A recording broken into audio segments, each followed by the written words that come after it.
नमस्कार, मैं हूं अविनाश कुमार तिवारी। आप देख रहे हैं क्लाउड वेब इंडिया। दर्शकों, आपका बहुत बहुत स्वागत है। लगातार ज्योतिषिक समाधान के तहत जो इस कार्यक्रम में हम लोग ज्ञानार्जन कर रहे हैं, ग्रहों को समझ रहे हैं, भावों को समझ रहे हैं, उसके फल को समझ रहे हैं। बहुत गहरा ज्ञान है। ज्योतिष एक समुद्र है, उसमें जितना डूबा जाए उतना कम होगा।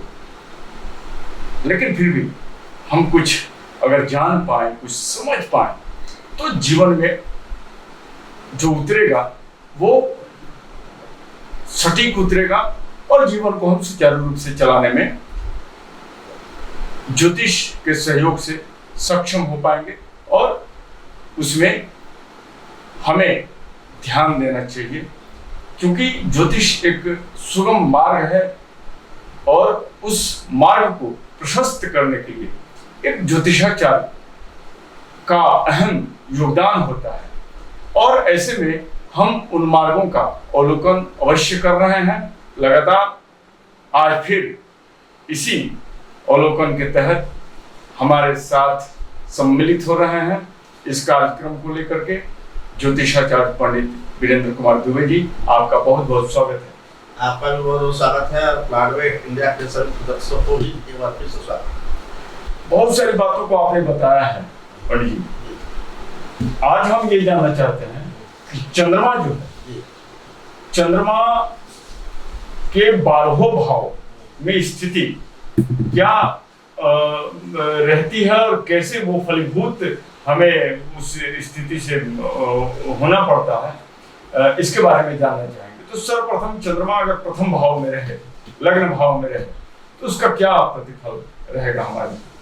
देखिए, चंद्रमा प्रथम भाव यदि किसी भी जातक का है तो सबसे ज्यादा जातक जो है बहुत सुंदर होगा, खूबसूरत पर्सनालिटी होगा और उसकी कल्पना शक्ति बहुत तीव्र होगी और वह जो है मैंने उसको कह सकते हैं भाग्यवान होगा। लेकिन उसमें ये देखना होगा कि चंद्रमा उच्च का है कि नीच का है।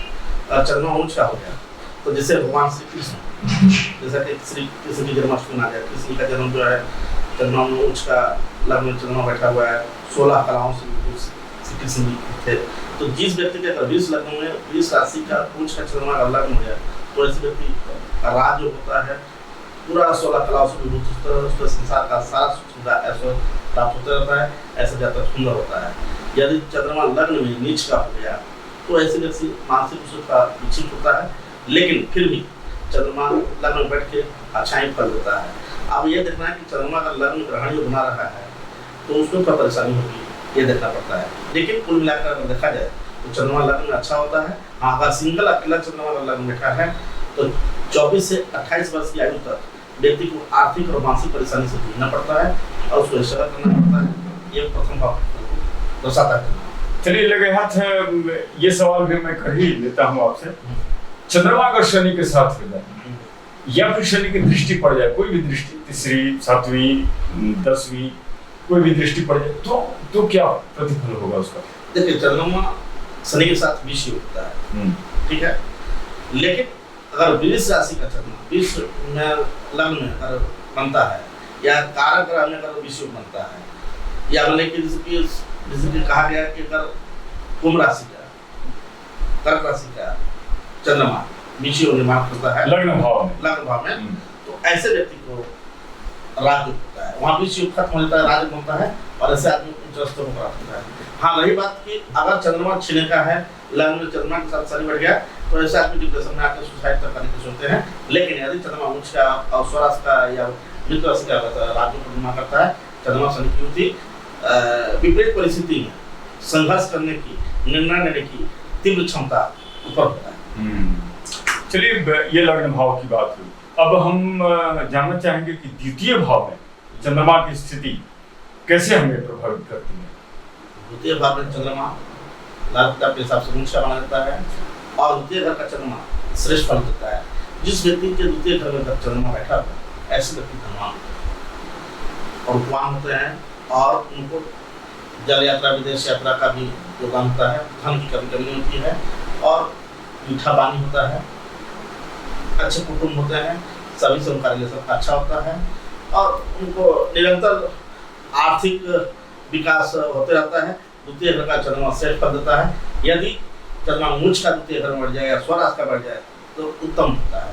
द्वितीय घर का चंद्रमा अगर उच्च का या स्वराज का हो गया तो कुंडली में रात में पूर्णिमा करता है। यदि लेकिन अगर वही चंद्रमा नीच का हो गया या पाप ग्रह से ग्रसित भी हो गया तभी चंद्रमा द्वितीय घर का अच्छा पड़ता है। चंद्रमा द्वितीय घर में कितना भी खराब स्थिति में क्यों ना हो वह हमेशा अच्छा ही फल देता है।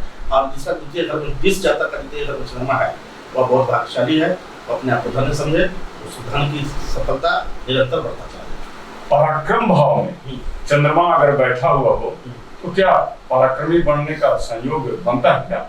क्योंकि चंद्रमा तृतीय घर पराक्रम घर है। अगर चंद्रमा अकेला है, उच्च का है, स्वराज का है तो पहला बात की उसकी जातक भाई की संख्या कम, बहन की संख्या ज्यादा है। दूसरी बात की उसके मित्र अच्छे होंगे। मित्र में भी चंद्रमा अगर उच्च का स्वराज का सिंगल है तो फीमेल मित्र की संख्या ज्यादा हो। चंद्रमा अगर तृतीय घर में है तो जल यात्रा, विदेश यात्रा शुभ कराता है। चंद्रमा तृतीय घर में बैठ के यात्रा बहुत ज्यादा कराता है, यात्रा का बहुत शौकीन होता है और उसको अच्छा स्थिति माना गया है। चंद्रमा यदि नीच का है तो थोड़ा परेशानी का सामना करता है, भाई बहन से कुछ तकलीफें होती हैं, धोखा होती है। ये देखने को मिला है कुल मिला के चंद्रमा तृतीय घर में बैठ के भाग को भी देता है तो उसके भाग्य जो है वृद्धि में 24 वर्ष से उसका भाग्य होता है। चंद्रमा तृतीय घर में कुल मिलाकर श्रेष्ठ माना गया है। चतुर्थ भाव की बात यदि करें तो चतुर्थ भाव में चंद्रमा जैसा कि पहले भी पिछले एपिसोड में आपने पिछले कार्यक्रम में संकेत किया था, चौथे भाव का कारक होता है शायद लाल किताब के हिसाब से, तो क्या कुछ प्रतिफल रहेगा उसका? चतुर्थ घर का चंद्रमा उत्तम राज्य को देता है, उसकी मातृ सुख, भूमि, भवन का उत्तम सुख होता है। चौथे घर का चंद्रमा का स्वराज का उच्च का हो और कोई पाप से ग्रसित न हो, दृष्ट न हो तो ऐसे व्यक्ति उत्तम राज्य संसार को सारा सुख सुविधा ऐसो भोग विलास की व्यवस्था उसको प्राप्त रहती है और जो संपूर्ण चीजें प्राप्त होता है। लेकिन यदि चंद्रमा चतुर्थ घर में ग्रहण योग लगा दे, अच्छा नीच या नीच का चंद्रमा बैठ के ग्रहण में लगा दे या केंद्र में हो जाए, चंद्रमा के अगर आगे पीछे कोई ग्रहण ना हो केंद्र में हो जाए तो ऐसे व्यक्ति सुख के लिए ललायत रहता है, उसको सुख के लिए तड़पना पड़ता है, उसको कहीं मानसिक शिकायत का सामना करना पड़ता है और सांप की बीमारी होती है, उसको तरह तरह के डिस्टर्बेंस होता है, उसके पास सफलता तो दिखाई देता है लेकिन जैसे हो जाता है सफलता खत्म हो जाती है। तो चंद्रमा की चतुर्थ घर में अच्छी स्थिति में बैठना शुभ माना गया है और खराब स्थिति में उसका फिर मिलेंगे दर्शकों, आप बने रहिए ब्रेक के बाद। जिस मंथ में हमारे यहाँ एडमिशन लेंगे उस मंथ से ही उनका फी लगेगा।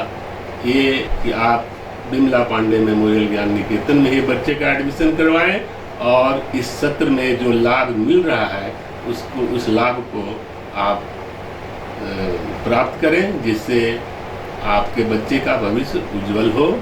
धन्यवाद।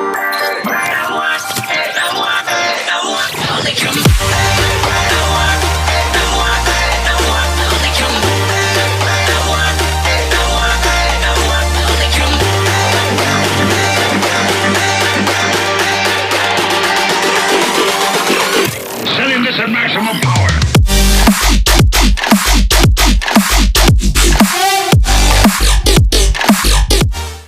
ब्रेक के बाद आपका स्वागत है दर्शकों।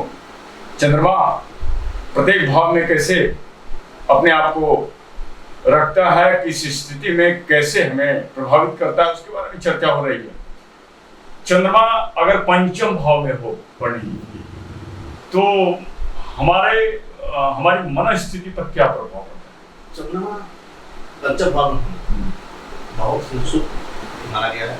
ऐसे व्यक्ति काव्य की रचना करते हैं, अच्छा बुद्धिमान होते हैं, मतलब कलात्मक क्षमता होती है।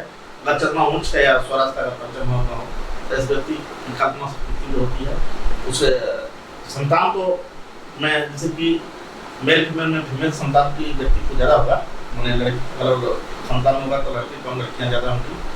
पंचम घर में तीसरी मेरा चंद्रमा है तो होगा। लेकिन ऐसे व्यक्ति काव्य बुद्धिमान, तीव्र कल्पना शक्ति ऐसे व्यक्ति उच्च एजुकेशन प्राप्त करने वाला और तमाम तरह के योग्यता को रखने वाला, निरंतर माने ऊंचाई पूछने वाला व्यक्ति होता है। पंचम भाव का चंद्रमा यदि माने पाप रस ग्रसित न हो, नीच का न हो, तो यदि चंद्रमा पंचम घर में नीच का पाप रस ग्रसित हो गया, ग्रहण योग लग गया, केंद्र योग लग गया, तो ऐसे व्यक्ति डिप्रेशन पागल का शिकार हो जाते हैं। जैसे कि आप देखिए कि बहुत सारे लोग जो है बुद्धिहीन रहते हैं, या उनकी जो है मानसिक क्षमता तीव्र नहीं होती है, या वह माने जितना होना चाहिए उससे वह कमजोर पड़ जाते हैं। तो ऐसे में दूषित चंद्रमा पंचम भाव को पा सकते हैं कि उसका पंचम चंद्रमा दूषित है, उसकी मानसिक स्थिति या उसका बुद्धि का स्तर उसका खराब चल रहा है, और उसका डिसीजन लेने की क्षमता या उसका एजुकेशन की क्षमता बहुत कम होती है। ये पंचम भाव की बात है। षष्ठम भाव में यदि चंद्रमा स्थित हो जी, तो कैसे हम प्रभावित हम होंगे? देखिए अगर षष्ठे घर में चंद्रमा षष्ठम घर का ही मालिक होकर के स्वराज का घर हो, अच्छा, मतलब कर्क राशि का हो, तो कुल मिला के अच्छा माना गया है। लेकिन आपको ये बता दें कि षष्ठे घर का चंद्रमा निरंतर व्यक्ति को कष्टदायी होता है। अच्छा, ऐसे आदमी की देखा गया है आयु पर संकट होता है, या उसका स्वास्थ्य संबंधित निरंतर परेशानी बना रहता है, उसको कफ का भी चीजें होती रहती है, उसको जो है मामा के यहाँ से, या उसको जो है कर्ज की स्थितियाँ, उसको ये सब तरह की परेशानियाँ का सामना करना पड़ता है। छठे घर का चंद्रमा अच्छा नहीं माना गया है। हाँ, यदि चंद्रमा शक्तिशाली बलिष्ठ हो तो छठे घर का चंद्रमा है वो उसको दोष को कम करके उसको अच्छा जीवन को बेहतर करता है। जैसे गुरु के साथ अगर हो तो गुरु के साथ चंद्रमा गच्छेसी योग लग गया तो षष्ठम भाव में लग गया तो फल तो देंगे, कुछ परिणाम अच्छा देंगे, लेकिन इसके बावजूद भी ग्रहण योग लगा है, गच्छेसी योग लगा है तो गच्छेसी योग का फल मिलेगा, लेकिन छठे घर का चंद्रमा जो खराब फल को दर्शाता है उसका भी प्रभाव झेलना पड़ेगा। चलिए सप्तम भाव की बात कर लें। सप्तम भाव में चूंकि लग्न का सामने वाला भाव है और बड़ा इम्पोर्टेंट भाव है, दाम्पत्य, तो दाम्पत्य मतलब बहुत ही मैंने समझिए कि बहुत ही इम्पोर्टेंट भाव है। तो चलिए दाम्पत्य भाव पर चंद्रमा की स्थिति के बारे में चर्चा कर लें थोड़ा। सप्तम घर का चंद्रमा व्यक्ति को सुंदर बनाता है, और उसके दाम्पत्य में जिससे मेल हो जाए उससे मतलब नहीं है, उसके जीवन साथी भी सुंदर मिलता है। तो सुंदरता के साथ साथ मैंने श्रेष्ठ दाम्पत्य जीवन का निर्माण करता है।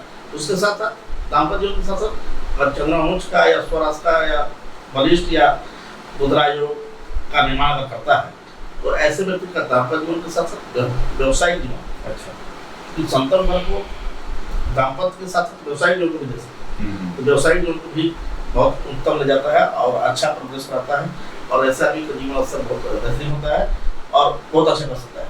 अब ये देखना है कि चंद्रमा अगर जैसे कि गुरु के साथ बढ़ जाए, सप्तम भाव या मंगल के साथ बढ़ जाए या मालिक राहु के साथ बढ़ जाए, उसका प्रभाव वहाँ कम हो जाता है। अच्छा, उसका वहाँ उसका रिजल्ट अच्छा नहीं मिल पाता है। चंद्रमा यदि वहाँ खेला स्वराज का उच्च का बैठा है तो अच्छा रहेगा, बाकी चंद्रमा आने ग्रह के साथ यदि संपर्क में बैठता है तो परेशानी क्रिएट करता है। यही दर्शकों, बहुत सारी बातों की जानकारी हुई और भी बातें हम जानेंगे अगले कार्यक्रम में। आपने बहुमूल्य समय दिया क्लाउड वेब इंडिया के लिए, आपका बहुत बहुत धन्यवाद। आपको बहुत बहुत धन्यवाद, और क्लाउड वेब इंडिया के सभी दर्शकों को एक बार फिर से ढेर सारा शुक्रिया। जिस मंथ में हमारे यहाँ एडमिशन लेंगे उस मंथ से ही उनका फी लगेगा। ये कि आप बिमला पांडे मेमोरियल ज्ञान निकेतन में ही बच्चे का एडमिशन करवाएं, और इस सत्र में जो लाभ मिल रहा है उस लाभ को आप प्राप्त करें, जिससे आपके बच्चे का भविष्य उज्जवल हो। धन्यवाद।